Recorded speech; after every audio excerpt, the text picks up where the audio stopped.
మన ప్రియతమ ప్రధాని గారు మోడీ గారేమో అంత్యోదయం అంత్యోదయం అని అంటారు.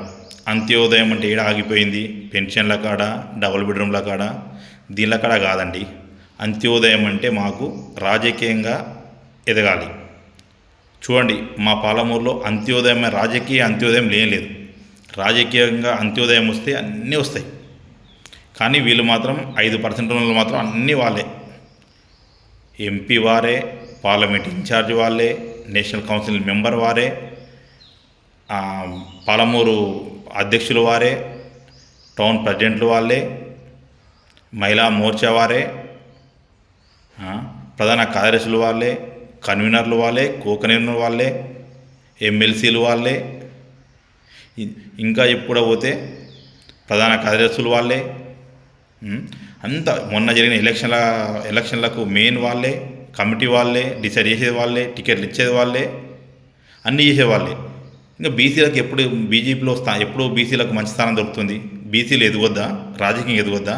నేను అంటున్నాను, అంత్యోదయం అంటే రాజకీయంగా బీసీలు ఎదిగిన రోజే అంత్యోదయం వచ్చినట్లు. ఆ రోజే రాజకీయంగా ఎప్పుడైతే బలపడతారో అప్పుడే బీసీలు బాగుపడతారు.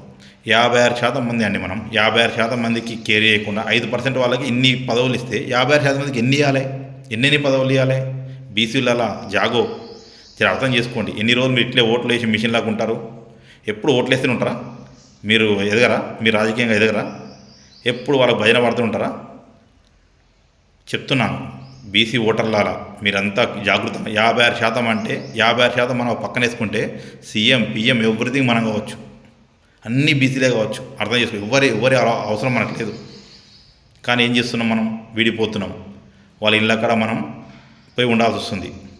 కానీ ఇంకొకటి, నేను చాలామందితో మాట్లాడి చాలామంది అన్నారు, మా పార్టీ పెద్దలు, బీసీ నాయకులు కూడా, మా పార్టీలో ఉన్నారు కూడా, ఎందుకంటే వాళ్ళు గప్చుప్పున్నారంటే వాళ్ళు భయపడేది కాదు, ఇంకోటనే కాదు, వాళ్ళ మనసులో బాధ ఉంది, ఆవేదన ఉంది, వాళ్ళు పడుతున్న బాధ నాకు బాగా అర్థమైంది. వాళ్ళు చెప్పారు కూడా, కానీ వాళ్ళు టైం కోసం వెయిట్ చేశారు. ఎందుకంటే ఉన్న పదవులు ఉడగొట్టుకోవద్దు, ఉన్నాయి పోవద్దు, లోన ఉండే సాధించాలి. ఎంతున్నా మన పార్టీలో ఉండి ఎంతో కొంత సాధించాలనే ఉద్దేశంతో ఉన్నారు. కానీ వాళ్ళు టైం వచ్చిన రోజు మాత్రం ఏం చేయాలో అది చేస్తారు. వాళ్ళు ఆల్రెడీ రెడీ ఉన్నారు. వాళ్ళంతా ఒకటే ఇయర్ ఉన్నారు, కానీ బయటికి కనిపించట్లేదు. ఎందుకంటే పార్టీలో మనం ఉన్నాం కనుక కనిపించదు మనకి. ఎందుకంటే మన కర్మ, మన పార్టీలో కులాలు మాట్లాడదని, కులాలు మాట్లాడంటే, కానీ వాళ్ళు మాత్రం కులాలుగా మాత్రం విడిపోతారు. వాళ్ళు మాత్రం కులాలు మాట్లాడతారు. మళ్ళీ ఎస్సీ మోర్చా, బీసీ మోర్చా, మహిళా మోర్చా, అన్ని కులాల వారిగా మోర్చాలు ఉంటాయి. కానీ ఇక్కడ ఇది వస్తారు మాత్రం కులం గురించి మాట్లాడద్దు, మతం గురించి మాట్లాడద్దు. ఎందుకు మాట్లాడద్దండి? ఎందుకు పెట్టినారు మహిళా మోర్చా? ఎందుకు పెట్టినారు బీసీ మోర్చా? ఎందుకు పెట్టినారు బీసీ మోర్చా? ఒక ప్రధాన కార్యదర్శికి స్టేజ్ పైన కూర్చోబెడతారు, కానీ ఒక బీసీ మోర్చా జిల్లా అధ్యక్షుని స్టేజ్ పైన పిలుస్తారు ఎప్పుడన్నా? ఒక రైతు మోర్చా అధ్యక్షుని పిలుస్తారా? ఎందుకండి మన బీసీలారా అర్థం చేసుకోండి. ఎన్ని రోజులు ఇట్లే ఉంటారు? మనం ఓట్లేసి మిషన్లమేనా? ఆలోచించండి మనసులో. మీరేం బయటకు వచ్చి కొట్లాడే అవసరం లేదు. మీ పవర్ మొత్తం ఓట్లప్పుడు చూపించండి. మీ పవర్ ఎవరికి ఓటేయాలి, ఎవరికి ఓటేయరాదు. 5% వాళ్ళకు ఓటేయాలా, మన 56% ఉన్న మనం తెచ్చుకోవాలా? ఆలోచించండి.